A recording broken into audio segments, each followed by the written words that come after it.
ta với chia ca khâu chôn thôn bầm phốtរបស់មនុស្សគឺការយល់ឃើញខុសអំពីអ្វីដែលមានតម្លៃពិតថ្ងៃនេះយើងនឹងវិភាគរឿងព្រះសិរីបុត្រនិងព្រះមហាមោគលានដែលបានសម្រេចធម៌តែត្រូវតែគ្រូរបស់លោកគឺសញ្ជ័យប្រភិជុបែរជាបរាជ័យកលឹះគឺស្ថិតនៅលើគាថាទី11និង12ដែលនិយាយអំពីសារៈគឺក្លឹមនិងអសារៈគ្មានក្លឹម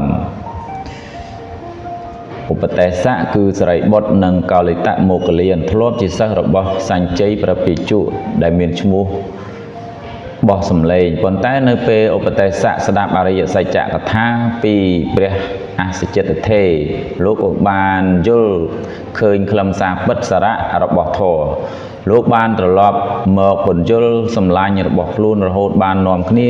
ចូលគល់ព្រះសម្មាសម្ពុទ្ធនៅពេលព្រះអគ្គសាវកទាំងពីរនាក់ក្រាបទូលសួរព្រះពុទ្ធពីមូលហេតុដែលគ្រូសញ្ជ័យមិនព្រមមក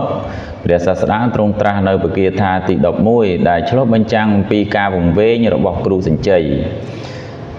អសារេសារៈមតិណោសារេចាសារៈទេសណោតេសារੰនេតិកិច្ឆន្តិមិច្ឆាសង្កប្បកោចរា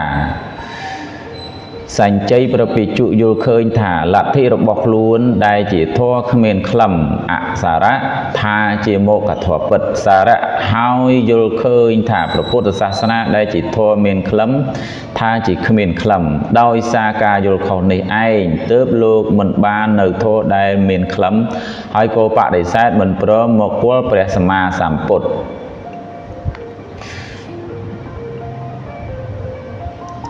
ចំណែកឯព្រះសិរីបុត្រនិងព្រះមោគលានវិញគឺត្រូវនឹងលក្ខណៈនៃគាថាទី12សារញ្ចសារតោញត្វាអសារញ្ចអសារតោតេសារੰអតិកិច្ឆន្តិសម្មាសង្កប្បកោចរា